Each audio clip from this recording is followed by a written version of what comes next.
depois dessa regressão comecei a vivenciar os contatos tudo novamente, como por exemplo desse chip que você já pôde presenciar. Sim, você me mostrou em off. Deixa eu aproximar. Vamos lá. Deixa ele aí. Gente, a gente percebe nitidamente que tem, de fato, alguma coisa aqui, ó. Tem a delimitação certinha. Tem. E tocando, dá pra sentir perfeitamente. Perfeitamente. E tem um outro aqui também, só que, como eu disse, está mais difícil de ver. Mas no meu livro tem a foto também desse outro aqui. E de uma experiência, quando eu fui fazer o exame de vista, né? O oftalmo falou que eu tava com uma cicatriz, até perguntou se eu tinha feito alguma cirurgia. Né? Aí eu contei para ele a história e como ele... Normalmente, quem não ficaria cético ao contar a história de abdução, né? Ainda mais para médico. Aí eu falei para ele do ocorrido e que eu estava numa maca cirúrgica, como se fosse uma sala de dentista, com as aparelhagens todas assim. Sim. E uma luzinha, dessa vez vermelha. E uma coisa fria segurando o meu olho aberto. Parecia metal, mas não tinha como eu ver, mas eu senti. E é uma luzinha indo, e eu senti doendo pra caramba. E aí ficou o sinal aqui, né? Não sei se dá pra vocês verem aqui. Bem na proteína do olho, bem nessa parte. Esse queimadinho aqui.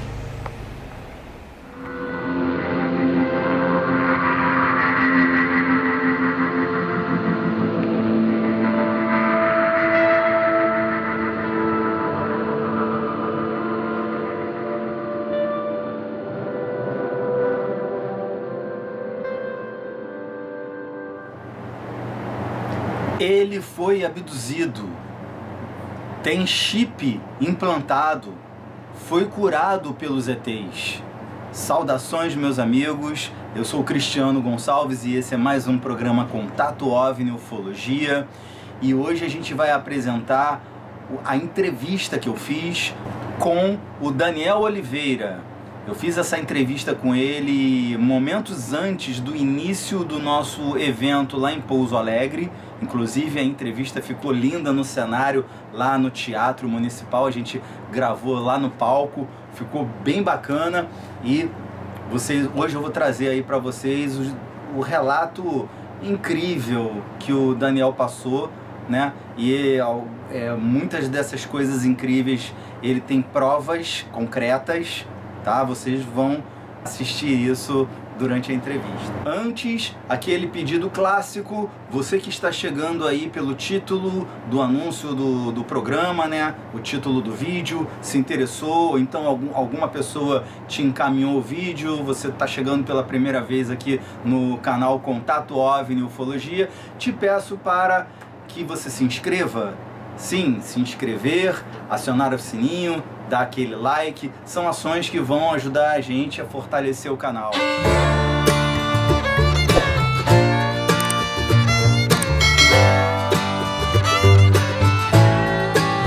Fortalecer o canal. Agora, vocês, tanto novos quanto aos antigos companheiros aqui do programa, se quiserem ajudar de forma financeira, agradeço muito, muito, muito. O Pix vai estar na descrição e essa ajuda é fundamental para que a gente possa fortalecer ainda mais o conteúdo do canal, né? Vai propiciar aí umas incursões aí para lugares que de repente tem que pegar até avião para ir, como é a Serra do Roncador, que eu estou pretendendo ir até lá.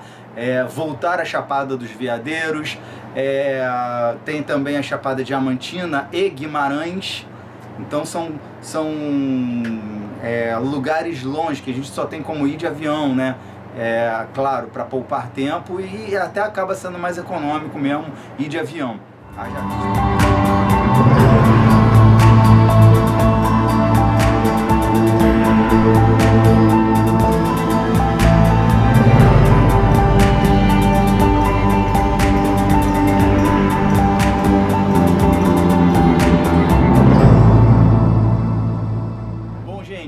Antes da gente ir para a entrevista, quero divulgar mais um pouquinho aqui o meu livro, Contato OVNI, Segredos que Vêm do Céu, livro 1, tá?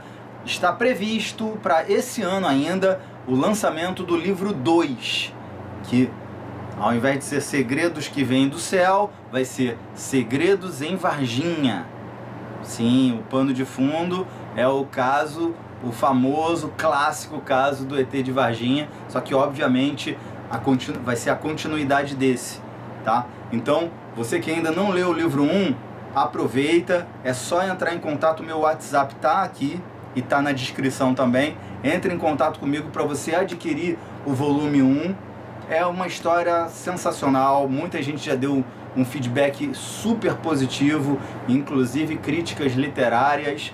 Então é um livro que tem um feedback profissional, de profissionais da área da literatura, super positivo, o que me dá assim a certeza de que eu estou divulgando uma coisa boa para vocês, né? E um livro é sempre bom, você vai no mínimo adquirir muito conhecimento e ter o prazer de uma boa leitura. Então, Contato OVNI, Segredos que Vêm do Céu. Muito obrigado por vocês estarem aí nos acompanhando desde sempre. Valeu mesmo. Agora sim, vamos à entrevista completa com o amigo Daniel Oliveira. Foi! Eu estou aqui com o Daniel. Bom, inclusive ele nem usa o nome dele aqui no livro, é um codinome, né, Daniel? Mas qual é o seu sobrenome? Oliveira. Daniel Oliveira. Aqui, só fala rapidamente pra gente o porquê do seu nome, esse codinome aqui. Zeltrach Enlil. Zeltrach Enlil é o meu verdadeiro nome, o nome que eu usava antes das minhas encarnações aqui nesse planeta. E você teve acesso a essa informação como?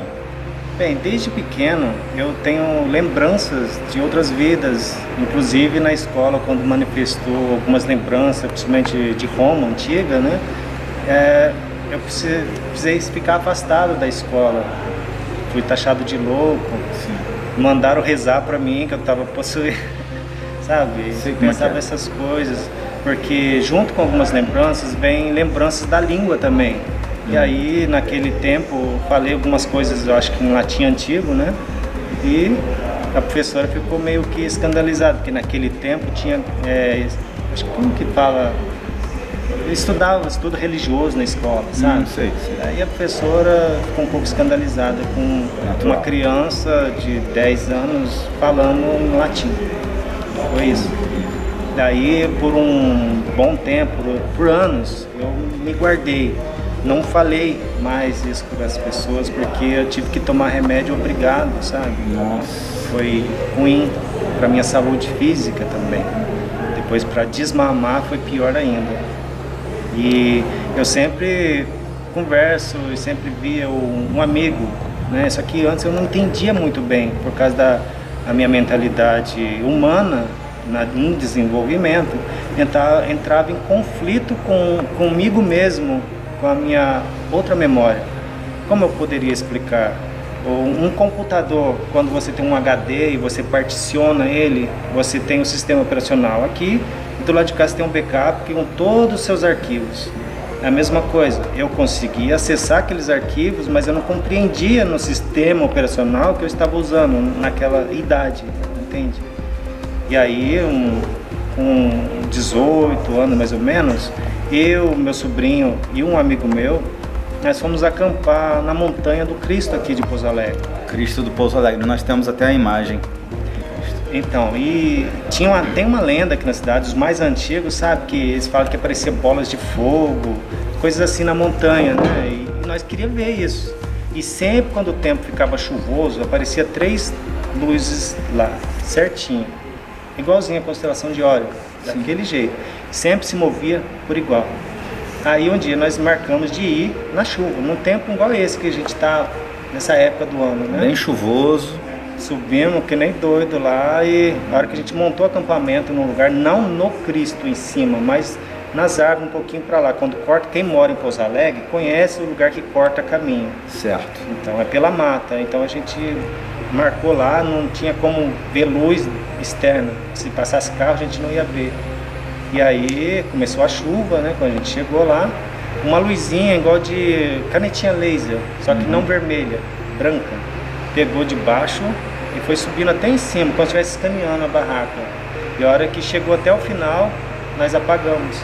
Acordamos no dia seguinte, né, com dor de cabeça, tontura, e sem entender o que tinha acontecido com a gente. Aí, a hora que a gente estava descendo a montanha, estava subindo um comboio do exército. Muito carro militar e tudo, andando a pé e tudo. Eles quase pararam para conversar com a gente, para dar uma informação, tudo olhando bravo, mas não pararam, continuaram.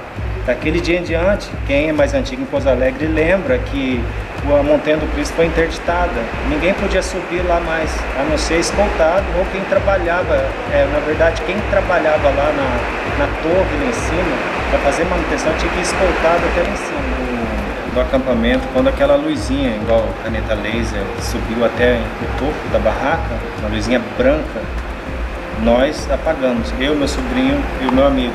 Nós apagamos, acordamos no dia seguinte com dores de cabeça e tontura.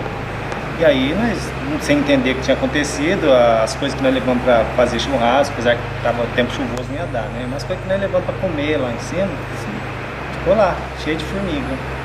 Né? Nós amanhecemos com a porta da barraca aberta, sendo que num mato daqui tem que fechar para não entrar bicho. Claro. E aí... Então tudo leva a crer que realmente vocês apagaram, perderam a consciência e coisas ali aconteceram. Então continue. Sim. E quando nós chegamos no começo de onde corta caminho do Cristo, que hoje ainda tem uma guarita, o que restou da guarita, né?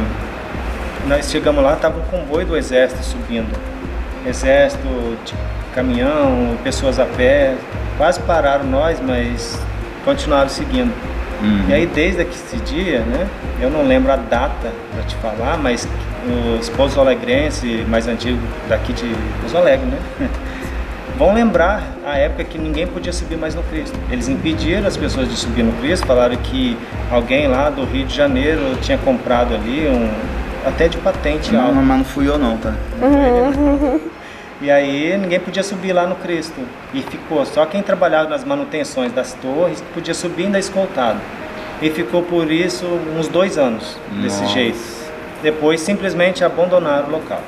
Construções, quem sobe no Cristo vai ver as construções militares lá abandonadas. Né?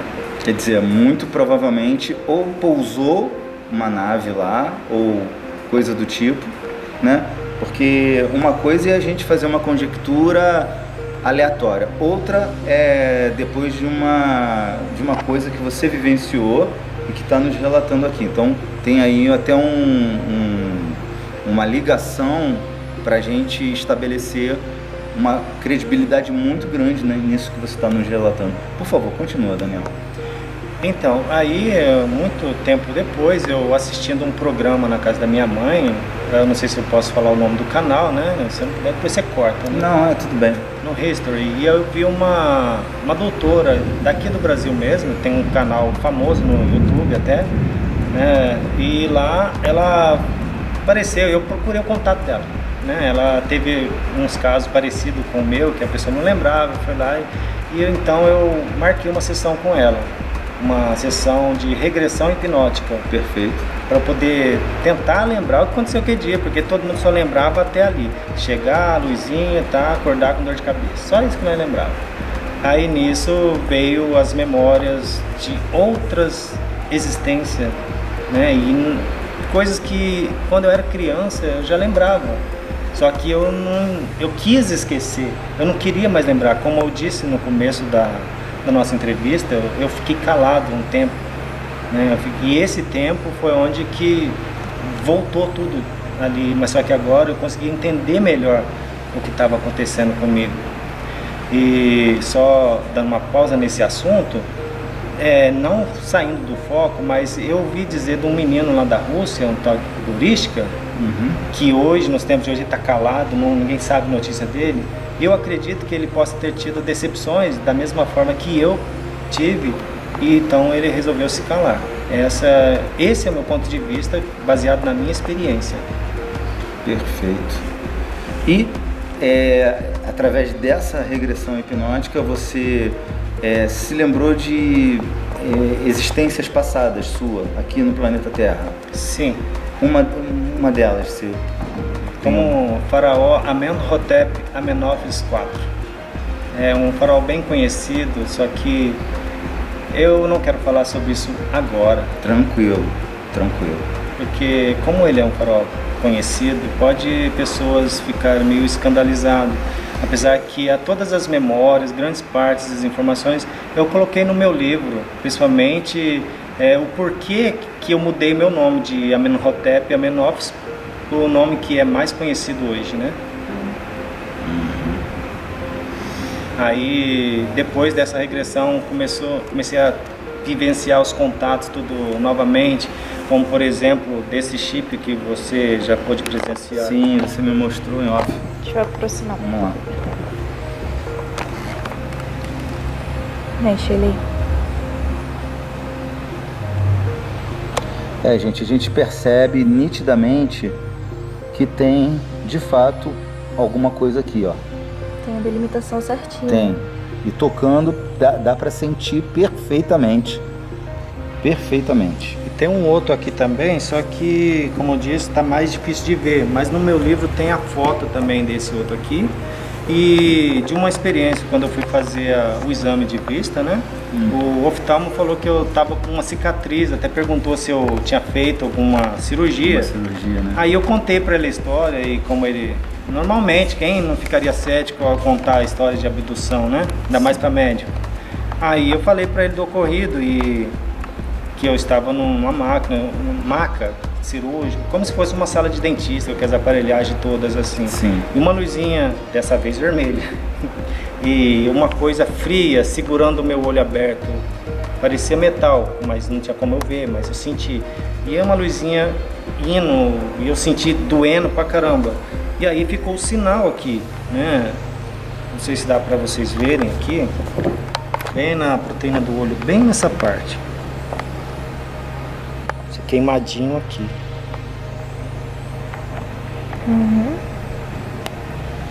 E aí relata, né? Melhor, não relata. Comprova essa parte dessa luz.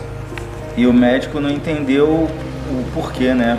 Já que você nunca tinha feito uma cirurgia, realmente depois de ver uma imagem dessas. E tem também o do meu joelho, que eu te mandei no meu WhatsApp, né? Sim. Se você lembra. Lembro perfeitamente. Eu tinha machucado, rompido o ligamento e quebrado o menisco. Eu teria que fazer uma cirurgia. Aí no dia da cirurgia, meu joelho estava curado, totalmente curado. Aí eu tirei foto do monitor lá, porque eles precisavam passar aquele gel, né? E para ver o lugar certo que eles iam abrir o joelho. Aí eles ficaram meio assim assustados, eu não entendia o que estava acontecendo, um conversando com o outro. Aí eu peguei, olhei no monitor e tirei foto, né? E eles sem entender. Meu joelho simplesmente ficou novinho em folha, tava todo arrebentado. E eu tenho as imagens para provar, tá aí também. Agora vamos falar com relação à característica física dos seres que você tem contato. Bom, quem está acostumado a ver os ETzinhos, que eu falo pro meu filho, né? Conhecido também como Greys. Os Greys. Então, não é bem igual das fotos que as pessoas costumam ver. Caracteristicamente, olho grande, sim, cabeça também. Mas pessoalmente, eu vou falar, dá medo. Sim. Mesmo tendo essa familiaridade, dá um pouquinho de medo.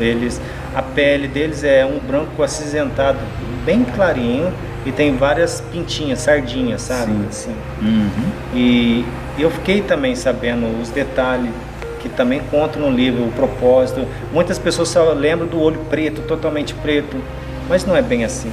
Eles têm um olho igual a gente, normal. Aquilo é uma película, né? É, uma lente que protege eles das radiações desse planeta. Radiações que são estimuladas, é para ser assim.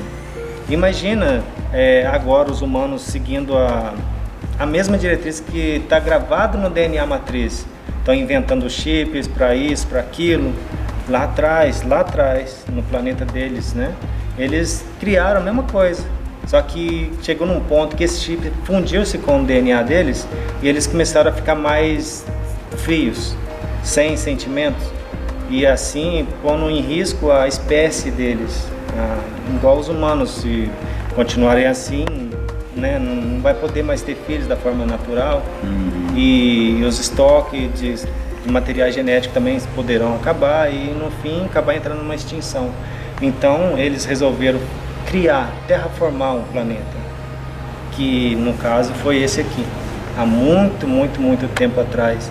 Inclusive uma espécie que estava ainda está, mas pouco, aqui nesse sistema, né, mais precisamente no planeta Marte, né, que agora eles moram subterrâneo do planeta com a ajuda da Aliança Planetária.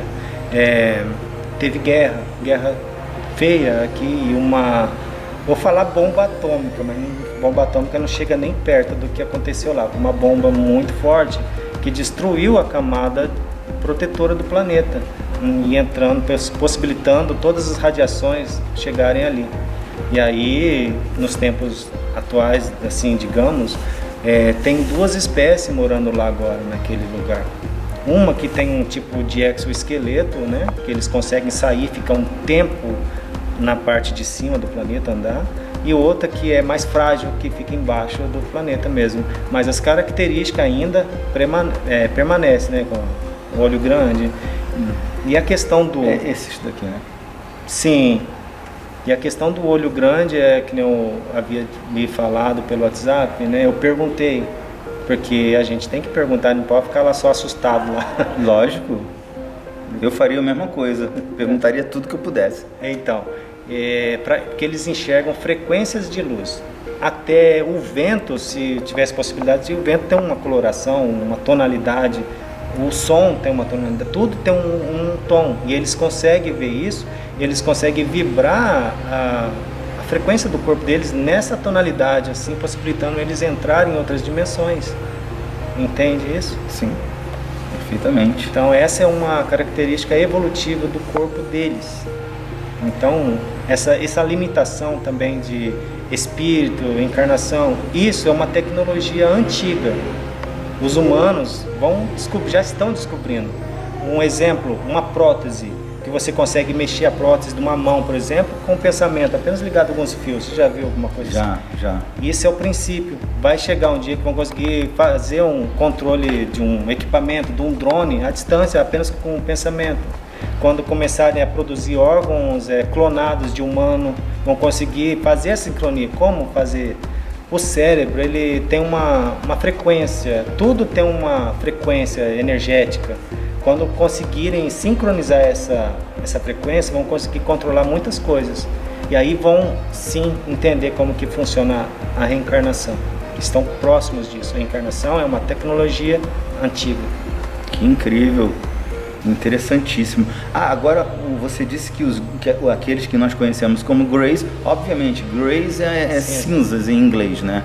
Então foi uma forma de denominar o ser, né? Que ele tem essa coloração acinzentada, como você mesmo confirmou. Mas você obteve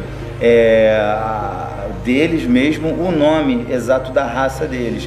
Só que através dos estudos que eu já fiz, que principalmente sobre os Greys, porque a gente sabe que aqui no planeta Terra, além dos Greys, tem outras raças que nos visitam. Mas os Greys, obviamente, que são a maioria, inclusive, são os maiores responsáveis pelas abduções. Eu, nos meus estudos, nas minhas pesquisas, eu já percebi que a gente não pode nem generalizar os Greys, porque existem vários Greys de outras... Como é que eu posso dizer? Sub-raças? Não seria... Acho que o termo não seria sub-raças. Eu acho que seria... A gente com etnia, eles têm as etnias lá dos Greys. Só que em outros planetas. Um exemplo, quando os humanos colonizarem Marte, quando acontecer isso, já vão ter amizade com muitos amiguinhos aí. Sim. Aí, os humanos que colonizarem ali, eles vão mudar a característica deles por causa da atmosfera, a gravidade... E talvez até a hibridização dos seres que lá estão. Exatamente. Então vai manter a característica principal dos humanos. Sim. E assim em qualquer outro lugar. Em outra orbe a mesma coisa. Manter. E assim foi com eles também. E qual é o nome dessa raça que você teve contato? Solipsirrai. Solipsirrai. Isso? Solipsirrai. E eu já tive informação de outros seres Greys com o nome ele não soube me dizer exatamente, mas algo como Carpeliani, um negócio assim, para você ver que já tem aí uma diferenciação. E, inclusive, tem seres Greys, né, alguns tipos de Greys que vêm com, apresentam até uma certa hostilidade, porque no seu caso, esses daí, poxa, te curaram o joelho, né, os seus olhos, enfim. Agora tem uns que só vêm com o intuito de pegar material genético, fazer inseminação em mulheres, levam elas, engravidam, deixam elas gerando até o 6º mês de gestação, levam elas novamente e retiram o feto, deixando a mulher assim, as mulheres traumatizadas, porque isso acontece no mundo inteiro. Então, quer dizer, não pode se generalizar os Greys. Existem Greys, vamos dizer, hostis, porque isso para mim é uma hostilidade, e existem os benevolentes também, né? Da mesma forma, os arcruclinianos, conhecidos carinhosamente como reptilianos. Arcruclinianos. Não confundir com arcturianos, que é também uma raça que muita gente fala muito bem. Um que as pessoas confundem com os Greys são os Maitres. Eles são aparentemente igual, só que ao contrário dos Greys são maiores. Mas aí também tem os relatos de Greys pequenos nas naves que fazem os serviços, seriam os operários, e os Greys grandes que de repente são os líderes, geralmente são os que comandam na nave. Isso bate com as suas informações? Bom, com essa raça talvez não, né? Não, com essa não. Perfeito. Esses que eu tive contato, eles vêm de um planeta na constelação de Orion, né? Só que, posso pôr isso aqui? Claro, já Com mostramos. certeza. As 3 Marias que dá pra ver daqui, que é o cinturão de Orion, tá aqui. Sim. O planeta tá aqui. É impossível enxergar a olho nu, porque as luzes do planeta demoram muitos anos para chegar até aqui. Sim. Então a luz dele está ofuscada pelas luzes que estão na frente. Pela constelação. Tem a maneira correta de olhar. No meu livro eu deixei uma coordenada. Tá? As coordenadas que quem conseguir colocar no Google alguma coisa lá de Google Earth, sim, vai conseguir encontrar. Perfeito. Olha que interessante esse livro, hein, gente? Para comprar o livro contigo, é só entrar em contato no seu... Sim. Depois eu vou colocar na descrição toda a referência do Daniel para quem tiver interessado entrar em contato para comprar o livro. Tem na Amazon também o livro, e o livro tem códigos. Com licença, por favor. O livro tem códigos, e aqui no livro, na capa do livro, eu deixei um decoder. Esse decoder, se você observar, tem letras orlinianas aqui em cima, é o alfabeto orliniano. Eu usei as nossas letras para passar umas mensagens. Aqui tem o número 1, equivalente à letra A, 2, B, e assim vai. O W, Y e o K fica no final, porque seguindo o som delas, o W, por exemplo, o A, no idioma deles, vai ficar no final. Então, tá aqui.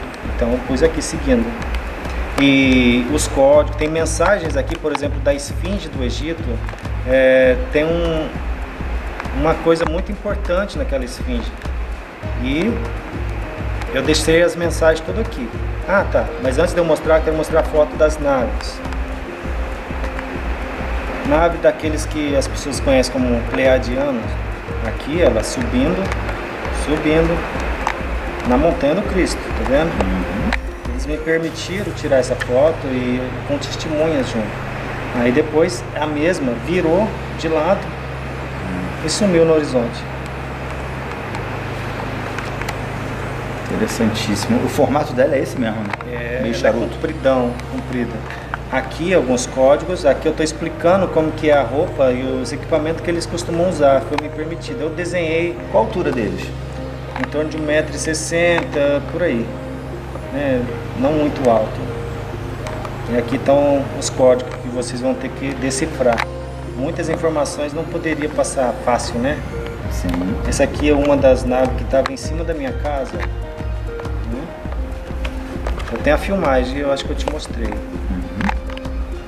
Aqui a parte do chip no meu peito, só que a imagem não está muito Deixa eu aproximar.